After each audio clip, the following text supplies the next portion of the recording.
Welcome to the Tristan Law Show. If it's your first time here, welcome. And if you've been here before, welcome back. I'm Tristan Law. Oh my God.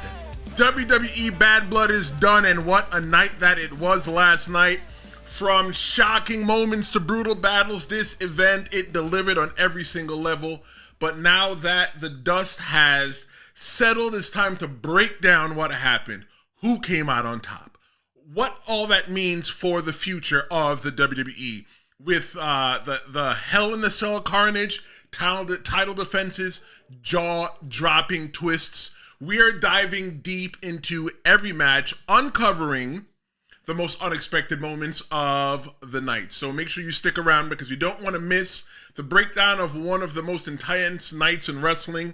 I have a video that I'm going to show you at the end. It was not on WWE television, so if you haven't seen it, you want to stick around because this video is definitely going to play into the future of WWE, and I promise you, it's going to be a, how do I say? It's going to be a doozy.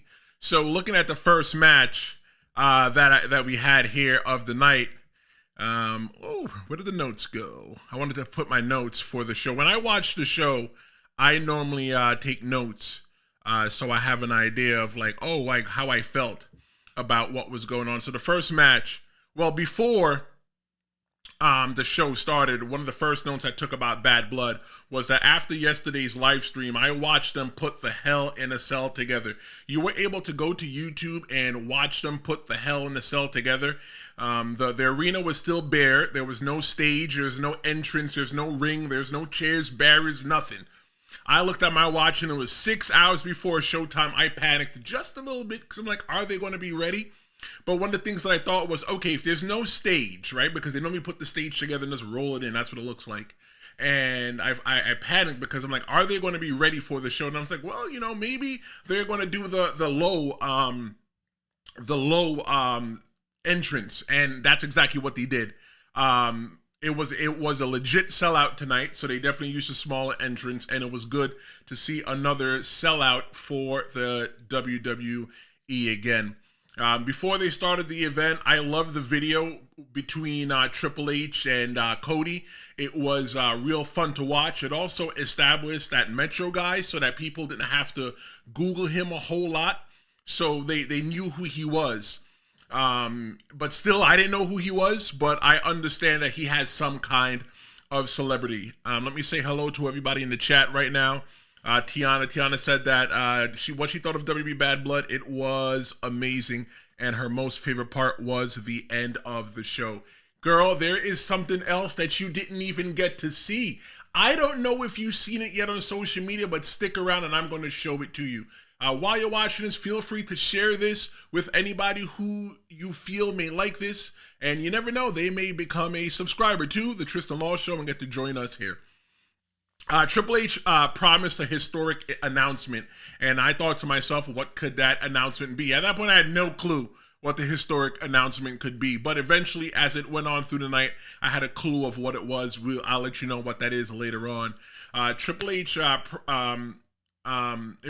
always good to see Triple H on TV, especially as a kid that grew up in the Attitude Era.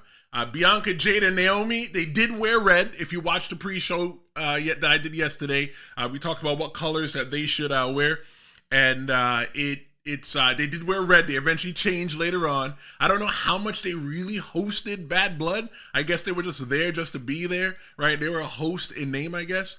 But maybe they did listen to the Tristan Law Show yesterday and went out and got themselves their outfits. Don't know. You never know. So let's look at the first match. Hell in a Cell with CM Punk versus Drew McIntyre. Drew McIntyre is winless in the Hell in a Cell, going into the Hell in a Cell, and he is winless coming out of the Hell in a Cell.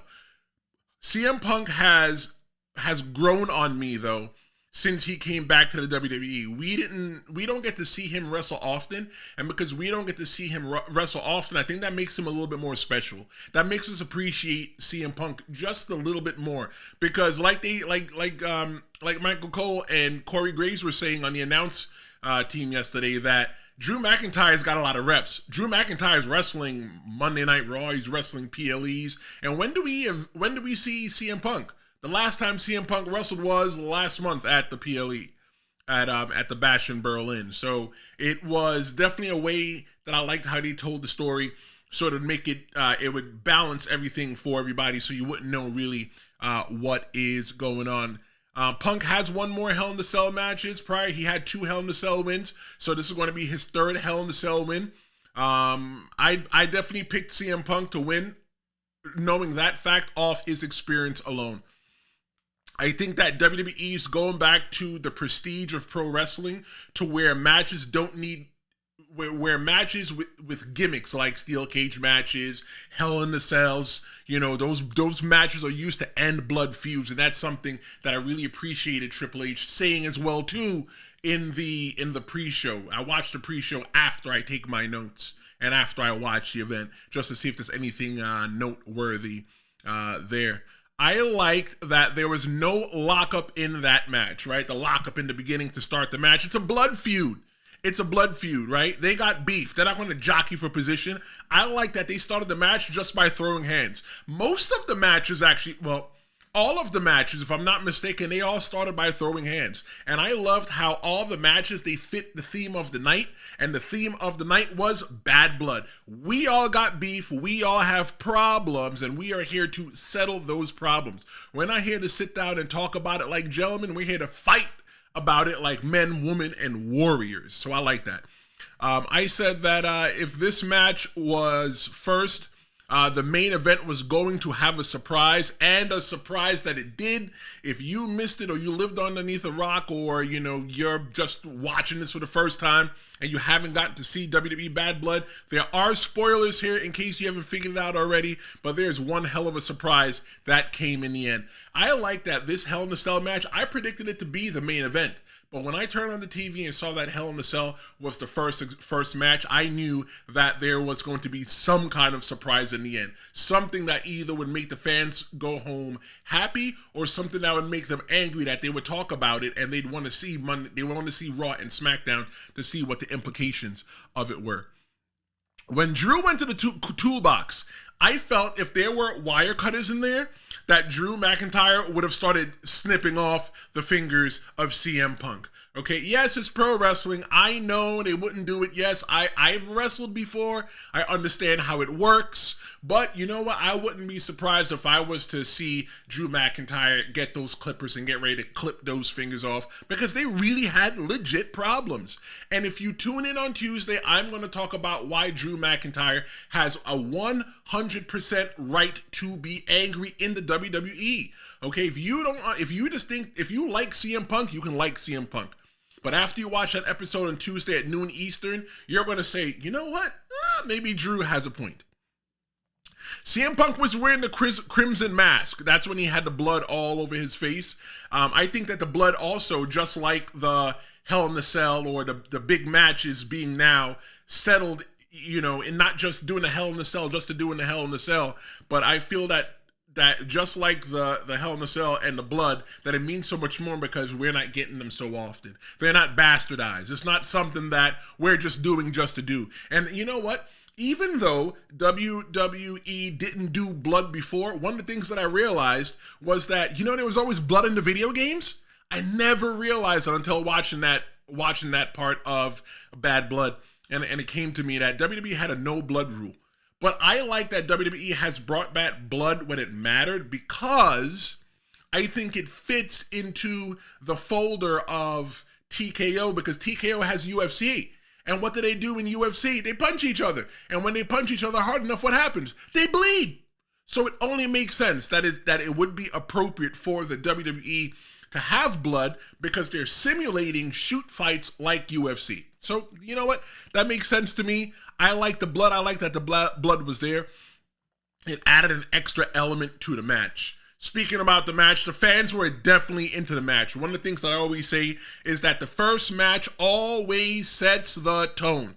The first match sets the tone. When I was wrestling, the match that I wanted, if I was never the main event, was I wanted to be the first match. I want to be the person that came out there and said, you know what, guys and girls, that you work so hard for your money, this is what you paid for, and this is what you're going to get. If you liked this, oh, just you wait. And the Hell in a Cell between CM Punk and Drew McIntyre, that definitely set the tone for the night. Definitely set the tone for the night.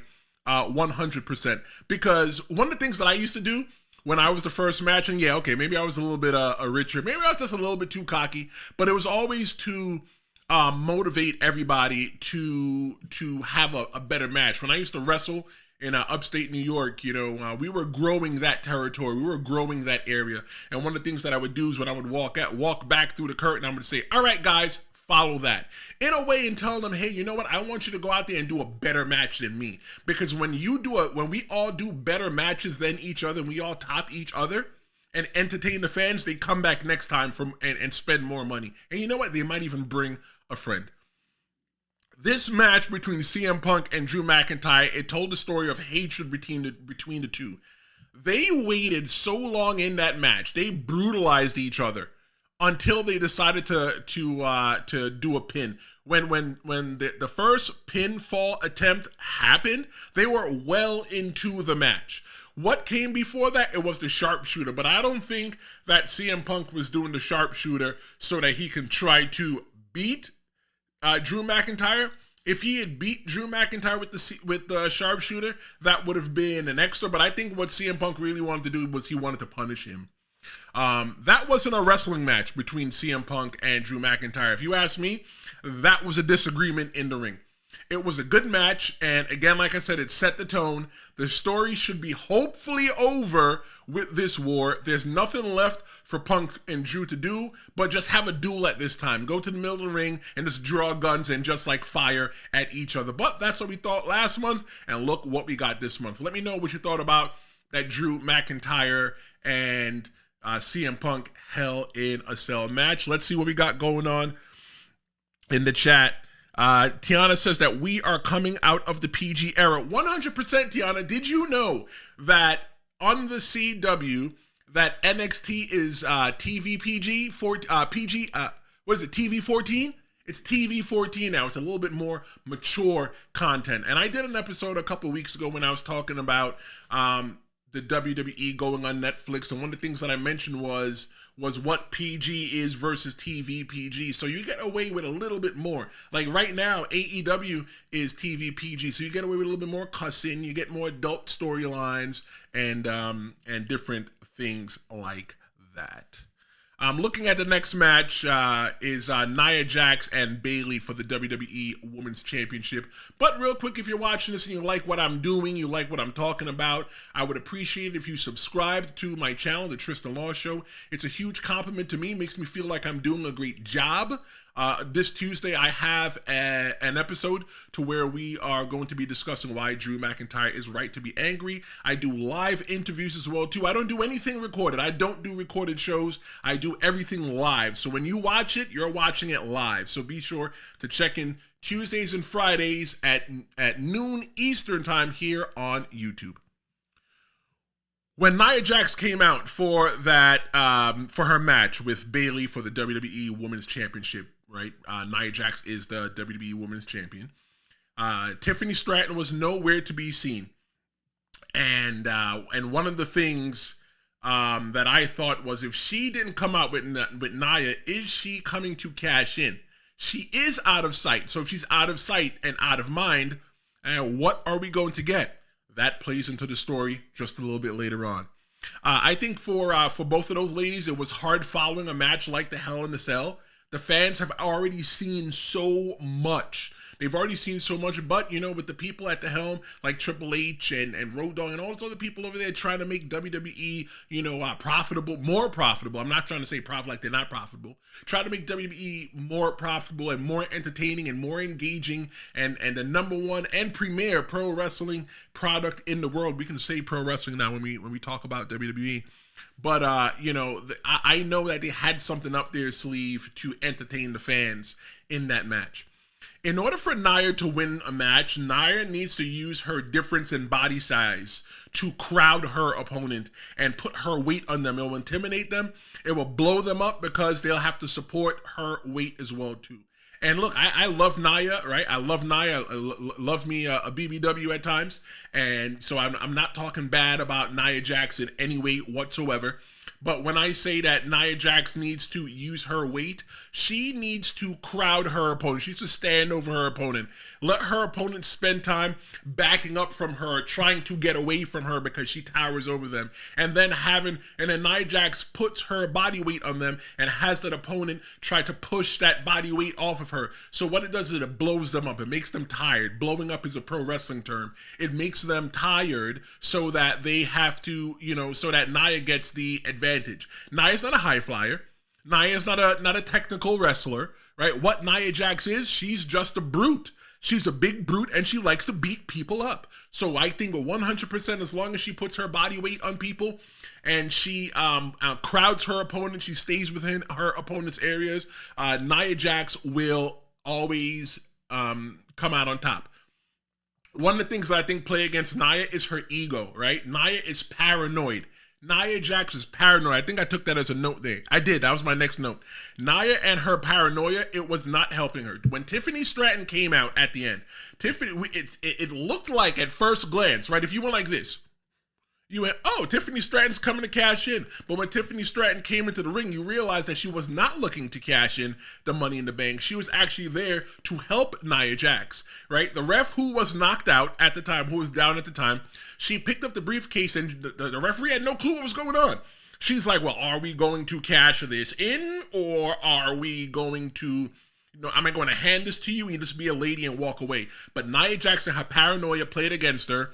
And the whole crowd, when Nia Jax sat up like the Undertaker, right? I'm getting goosebumps thinking about it. When Nia Jax sat up like the Undertaker, the whole entire arena went, oh, because they know what Nia Jax saw. Let me tell you something as a wrestler.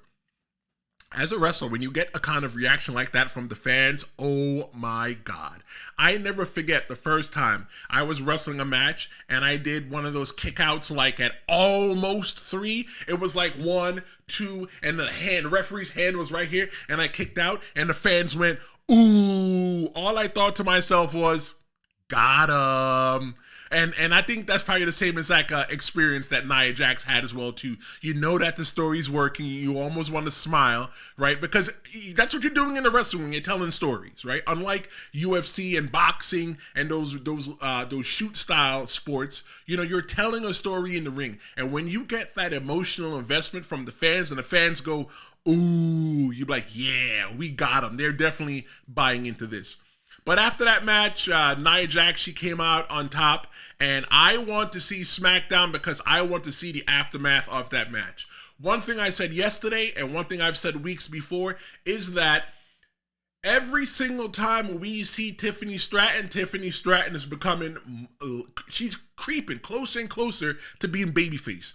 She's creeping closer and closer to being the face, the person that everybody's going to cheer for, and it's coming and it's happening. Let me know what you thought about that match, Nia Jax and Bayley in the ring for the WWE Women's Champion. Let's look back at the chat real quick.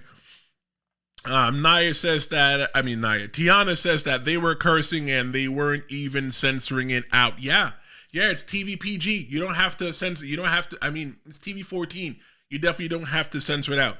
She also says that she thinks it's funny that they were taking each other's move. Yeah, definitely. She's talking about the match between Nia Jax and Bayley. Yeah, it's good because that in the storytelling aspect of the whole entire thing, it shows that everybody has studied each other. They've studied each other and they know exactly what's going on. Up next, we're going to look at Finn Bálor and Damian Priest. But I want you to stick around till the end. Something happened at the end of WWE Bad Blood that did not appear on TV. It did not appear on any WWE programming. So if you haven't seen it yet, stick around because I'm going to show it to you. We're going to talk about it. Okay, so don't go anywhere. Stick around to the Tristan Law Show because we got some things going on. Finn Bálor came out alone in that Finn Balor versus Damian Priest match. Another match that did not start off with a lockup. It started definitely with feet and fists flying. But when Finn Balor came out alone, I knew definitely that the Judgment Day isn't too far behind. Finn Balor has different music now. I love this music because it won't evoke positive emotions out of people. The new song is a remix of the old, and it's emotionless. One of the things about pro wrestling is that it's one of the things that makes pro wrestling so special is that it's all about moments, right? You don't ever remember a full match. I mean, if you do, God bless you. But what you remember is the feeling that you had and the emotion. And when Finn Balor comes out with that music, his old music, and he did the thing and it went, ah, and he put the hands in and he goes, ah, and people will go, oh my God, we love Finn Balor. If he came out to that music again, he would get the same exact thing, because honestly, in this day and age, everybody know, 99.9% of people know what pro wrestling is. We know it's a work, we know it's a form of entertainment, and we know it's a sport. It's an athletic event as well too. So what happens is that, the people are just there to have a good time. If you've never been to a WWE event, let me tell you, it's all about having a good time. WWE is Broadway, it's opera, it's a concert, it's everything, and it's a drama, all wrapped up into one. So that the people sing along and they have a great time, they have fun. Oh my God, if you've never been to a WWE event, go to a WWE event. But by Finn Balor not having his traditional music that he would have, I think that it added a different effect to Finn Balor. You didn't cheer him, you didn't boo him. If you didn't want to boo him, you didn't cheer him. You just looked at him and watched him come out. Looking at Damian Priest's gear, I think his gear was very Kane-ish. Like Kane had one half of the Brothers of Destruction, brother of Kane, the person that made his debut at Bad Blood way back in 1997. So I think that was pretty cool.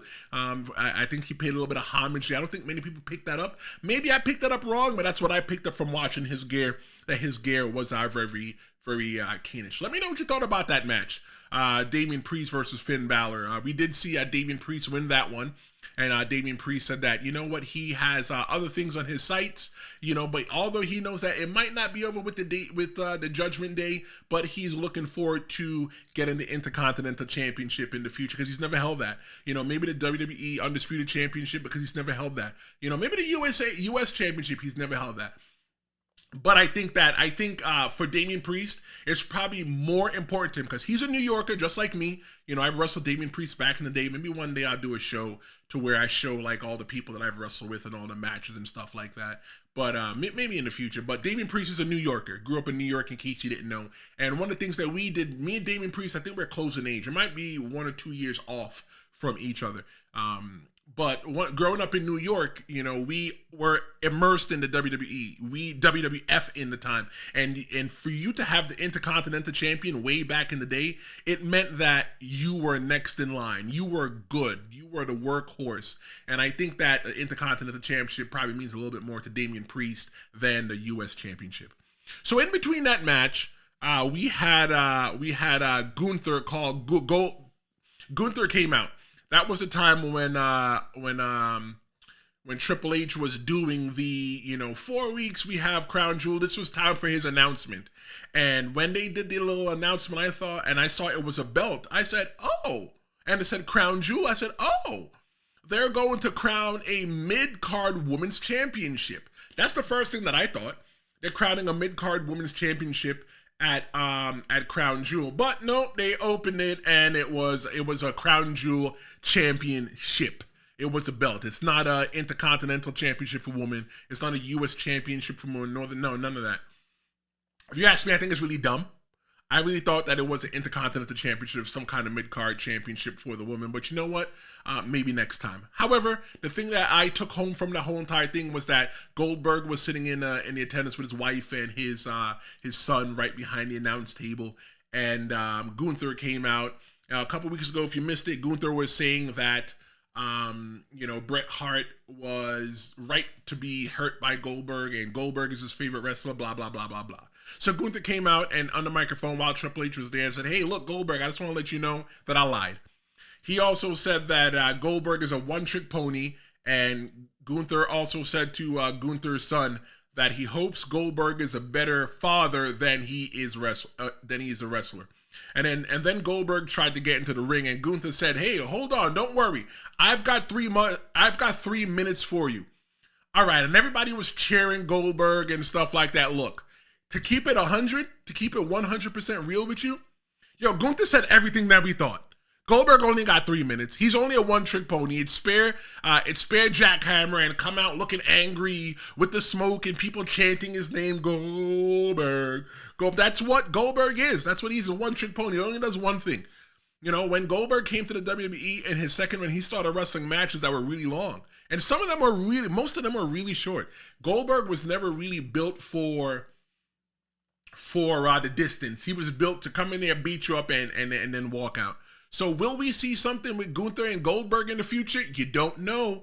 But I wouldn't be surprised if something like that happens. We got Survivor Series coming. It wouldn't be a bad idea. Maybe further on down the line, maybe Royal Rumble. Maybe Royal Rumble, Goldberg could come back. I don't know, and go for Gunther if Gunther's still the champion at the end. Something that we definitely have to keep watching the WWE to find out. Let's take a look at some of the comments here to see what we got. Tiana says that she is praying for the Demon Prince. Yeah, she's praying for Finn Bálor. Finn Bálor definitely took the short end of the stick there. Looking at thank you so much for your comments, Tiana. I appreciate you hanging out the whole entire time. Looking at the next match that we had for the night, it was Rhea Ripley versus Liv Morgan for the WWE Women's World Championship. And Dominic Mysterio was suspended in a shark cage. Look, let me tell you one of the things why I'd be afraid to be put into the shark cage. Am I afraid of heights? A little bit. I was in the fire department, and I always made sure that I was on the engine, because when I was on the engine, that's the one without all the ladders. Does the engine have ladder? Yeah, they have ladders, but they don't have as many ladders as the truck, right? When you say fire truck, to us firefighters, we're talking about the big truck with the ladder that goes up into the air, right? So I always didn't like climbing the ladders because, you know what, I eventually had to come back down. Never a fan of climbing ladders. So if you were putting me inside that shark cage, I know that shark cage is being suspended by a chain from the ceiling, and it's going to swing when I move. And what if it falls off when I'm up there? The crazy things that your mind makes you think. So Dominic Mysterio did the same exact thing I would have did. I would have sat there. I ain't going nowhere. I'm sitting right down on my butt. Dominic Mysterio, first off, it was a great match. It was a great match. And Dominic Mysterio, he picked the lock, and the fans started yelling, "Jump, jump, jump." All I thought was, oh my Lord, these fans are sadistic. I hope that that Dominic doesn't jump. Like, what if he, takes himself out of life? He doesn't have any more quarters, and he's done. He's finished. But you know what? It was fun that the fans are having a great enough time that they were just yelled, "Jump, jump, jump." Remember, they don't like Dominic. We're not supposed to like Dominic. Dominic is the heel, and they hate Dominic. I've been thinking about doing a show about Dominic, just an episode about Dominic, and going into why people really hate Dominic Mysterio. It's a lot. There's a lot of reasons why people hate Dominic Mysterio, and it's a lot more than him turning on his dad. Maybe I can do that show in a couple weeks. Let me know what you think in the comments. When Dominic Mysterio fell out of that cage, boy, let me tell you, I don't cuss all the time because I know my mom will be watching this, but when Dominic Mysterio fell out of the cage and was hanging from his ankle or his waist or whatever, all I thought was, holy shit. I thought he was going to fall on his head. I was sitting there watching on the couch, and Dominic Mysterio came in. I went, holy shit. And then he was hanging there. I was afraid. I don't know what he was going to do, because I was looking at the level of the cage from the ground. I would assume that cage was probably at least 12 to 13 feet off the ground, because I was looking at that. If Dominic hung from the cage by his hands, he would still have to fall in another 6 feet just to land to his feet. Is it safe? No, not safe at all. Not safe at all. Raquel Rodriguez, she came out as a shock. She definitely had a little bit of bad blood of her own with Rhea Ripley and wanted to settle it right then and there. But you know what? Knowing Rhea, I don't think it's settled right then and there. I think that the match was great. I like that how when it felt like the match was dragging, Raquel Rodriguez, she came out at the right moment, and it helped the match move along. That's my thoughts on that whole entire match. Rhea Ripley was the winner by disqualification, but she does not get to take home the belt because she won by disqualification. If you like what I'm doing, go ahead and hit that subscribe button. Looking forward to getting more subscribers. After yesterday's show, I got 2 more subscribers, right? Only a couple months ago, I started this show, and I had 40 subscribers, 40-ish subscribers, because, I used, from season 2, I was doing video and stuff. Now, looking at season 2 and looking at season 3, I'm like, wow, I've definitely come a long way. So if you're following me here, you're here for the ride, I really appreciate you. I really try my best to entertain you and give you my insight as a semi-retired pro wrestler and wrestling fan into what I think. Don't forget to stick around till the end, because I've got a video to show you that occurred after WWE Bad Blood. It occurred after or around the time of the press conference. And if you haven't seen it, I'm going to show it to you, so don't go anywhere. The match of the night, the main event, Roman and Cody versus the Bloodline, Solo Sikoa and Jacob Fatu. When I saw that this match was the main event, I felt that something had to be going on. Something had to be going on that we didn't know. What is it going to be? All right, but here are my thoughts. Here are the notes that I took when I was watching that match. When Solo Sikoa was coming out, I was just looking at him and I'm like, bro, you're no Roman Reigns at all. Like, you want to be the tribal chief, and if anything, he's probably the tribal chef. He's the tribal chef. He's not the tribal chief. He is no way in the same exact tax bracket as Roman Reigns. The only thing that puts Solo Sikoa in the same exact tax bracket as Roman Reigns is that he got people with him, and that's the only reason why he can beat Roman Reigns. I'm very concerned for Solo Sikoa, because after Solo Sikoa gets beat by Roman Reigns, what's next for Solo Sikoa? What's next? Somebody tell me in the comments, what do you think is next for Solo Sikoa? I don't see anything next for Solo Sikoa. I hope that his time doesn't run out. I don't want him to lose his job. Maybe he'll form a faction with his brothers. I don't know. I don't know what is next for Solo Sikoa. And I hope that they are working pretty hard, that there's an end game for Solo Sikoa at the end of this. Is there an end game for Jacob Fatu? 100%. Jacob Fatu is definitely going to be a champion one day. And Tamatanga and his brother, yep, there's definitely a future for them. But Solo Sikoa, I don't know what I see him doing. I feel that Jacob Fatu is a bigger threat than Solo Sikoa. If I was walking down the alley and I saw Solo Sikoa standing there looking at me, I go, yo, what up, bro? And keep it walking. But if I walked down an alley and I saw Jacob Fatu standing there, I would think twice. I'm like, you know what? I think I left my ass over there. Let me go grab it. I'll be right back. And I'm turning around, and I'm the fastest thing on 2 feet. They're going to call me 2 Feet McGee because I'm gone. Okay?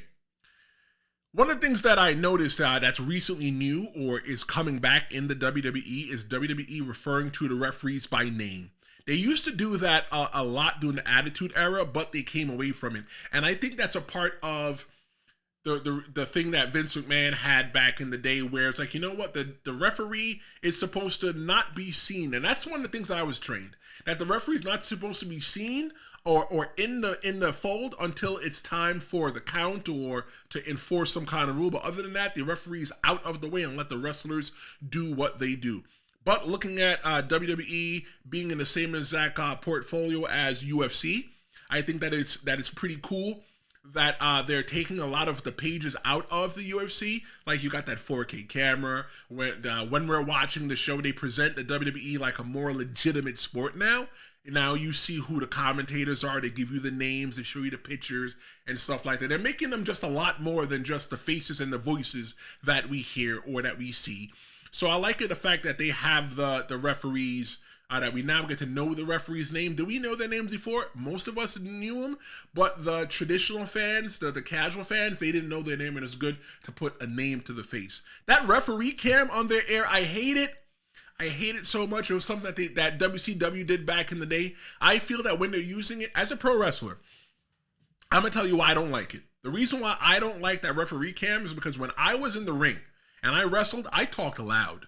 When I was talking to my opponent to call the next spot, I talked loud. And if the audience was quiet, they would hear me. So I always used to like to rile the crowd up and just have that noise just drown out, because I'll lay halfway across the ring from you and yell at you, yo, this is what we're going to do.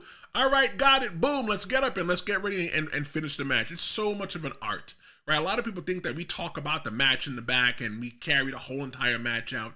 No, it's not really true. Maybe I'll do an episode in the future, like some misconceptions about pro wrestling. I think I did a video about that already, but if not, I'll probably just do another one and talk about some of the things that you think. And maybe I'll take some of your questions and misconceptions about pro wrestling and turn that into a whole episode. Something to store in the bank. Watching Cody take that mask and helmet off and smile, all I could think was, you heel, just be yourself, right? Cody is a closet heel. You heard about closet freaks? Well, Cody Rhodes is a closet heel. The day that Cody turns heel, people are going to cry. And Cody Rhodes is out here running around like a big baby face. The reason why he's in so much problem, there's so much danger that is lurking around Cody Rhodes is because he's running around pretending to be a big baby face when he's really a heel. I said it. Cody Rhodes is not a baby face. He's really a heel. If you don't believe me, watch the last video that I did on YouTube where I talked about here is the problem with Cody Rhodes. I go into all the issues that there is with Cody Rhodes and what could be lurking in the backroom for him that he don't see, because he just wants to pal around with everybody. He wants to be friends. He wants to, hey, come onto my bus and drink Wheatley. Shut up. You sound dumb. Roman Reigns feels so naked walking out without the belt. And I know that Tiana is a really big Roman Reigns fan, so I know that she would love for Roman Reigns to be naked. You know, she says that she is his wife. I haven't seen the marriage certificate yet, so I don't know if Tiana is his real wife or yet. Tiana, I know you're still here in the chat. If you got that marriage certificate, you know, feel free to share it. But yeah, he doesn't have the belt and he doesn't have Paul Heyman. He feels really naked. And it was funny that after I said that, that's the same thing that Michael Cole said about Roman Reigns walking out without the championship, that he feels naked. Like you've gotten accustomed to seeing Roman Reigns walking out with the belt so long, and now him not walking out with the belt, it just feels weird. It feels weird. Cody is pretty much walking around with Cody's drawers on. That was the note that I put because, you know, because Roman Reigns is walking around naked and, you know, yeah, okay, fine. I wanted to point out that that Roman Reigns is a Nike brand ambassador, and he should have his own clothing line coming out pretty soon underneath the Jordan brand. I saw that when he was laying on the mat, and you could see the band in his pants. Probably was like his under tights, and it said Nike on it. So yeah, he's definitely a Nike brand ambassador. He's going to be having his own Jordan shoe coming out pretty soon. Will I pay for it? I don't know. I only spend money on things that make me happy, and buying sneakers doesn't make me happy. Jim Uso is back.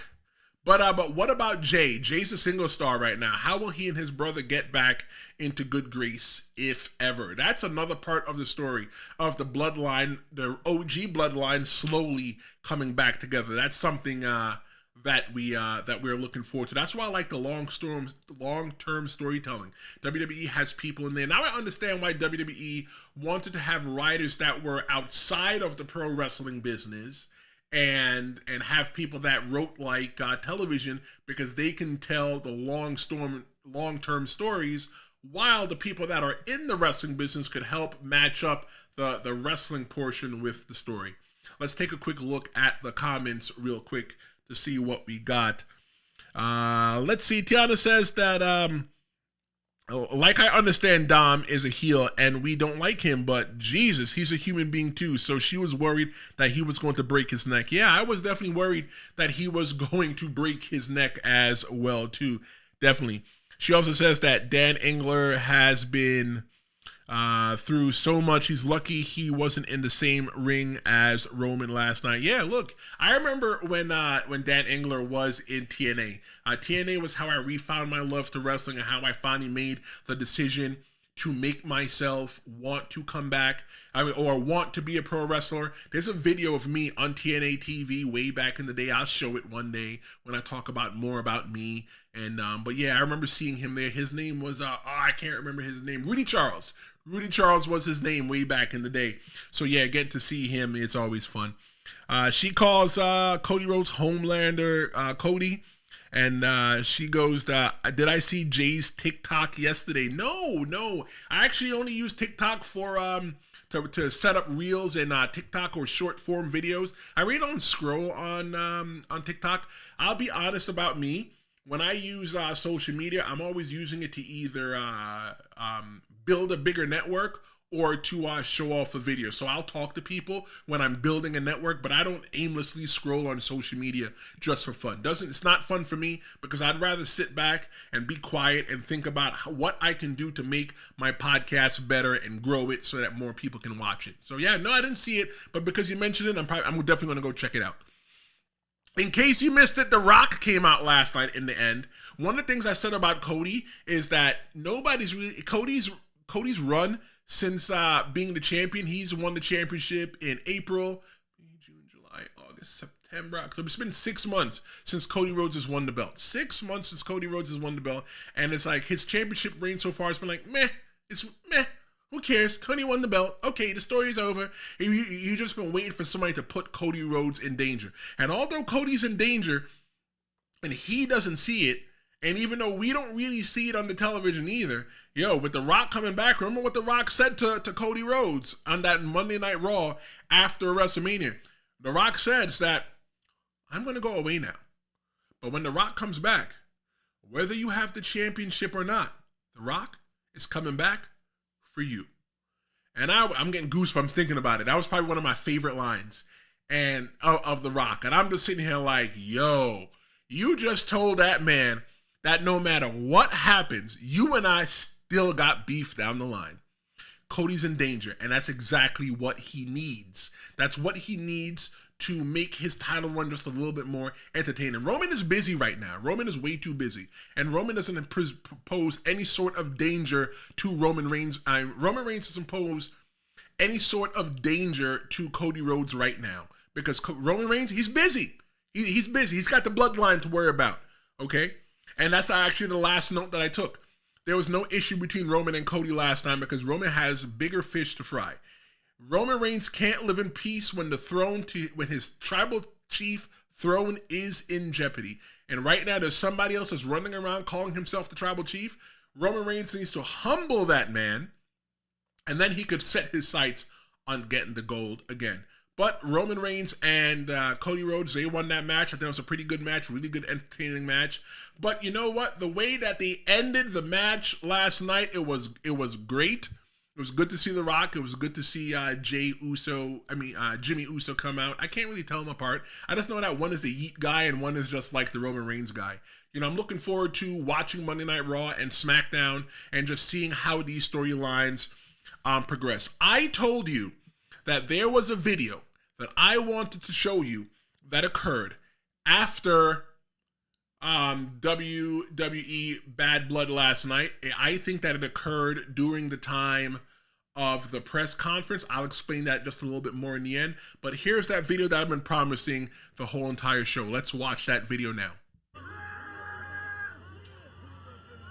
So you got Cody Rhodes out there at his bus with Kevin Owens, who just pulled up to Cody's bus. Kevin Owens pulled up in a Lamborghini. It looks like they're having some kind of words. We can't really hear what's happening. But it looks like they're having some kind of disagreement, and Randy Orton is not there to separate them. This is from Hillabeast on YouTube. And this is just fan videos. There's a lot of fans out there. There's no WWE cameras out there. I definitely want to talk about what I think about the way this segment was done in the end. See, now they're putting hands on each other. Where's Randy Orton when you need him? Cody's like, oh no! Punches him right in the face. Kevin Owens is putting the fist and the boots and his feet to Cody Rhodes. And just look, in 3, 2, 1, 0. Look at him, just beating him up, kicking him. And look, security always manages just to be right around the corner. Like, why didn't they just follow Roman Reigns and Cody Rhodes and all the big stars around? See, look at that. Craziness. And then look what Kevin Owens does next. He picks up the whole entire trash can and he throws it. He is trying to hurt Cody Rhodes. They've got some kind of problems. And if you did not see that, that was not on WWE television last night. That was something, when I'm telling you that it was the way that they did it. When you watch the press conference, Cody Rhodes was supposed to come out. But Triple H goes, oh yeah, you know, Cody's not coming out. He's busy or whatever it was. And you go, oh, okay. Maybe it's Atlanta. Maybe Cody's family was there. Cody was there with his family and hanging out with his family. Maybe that's why he wasn't able to be there in person.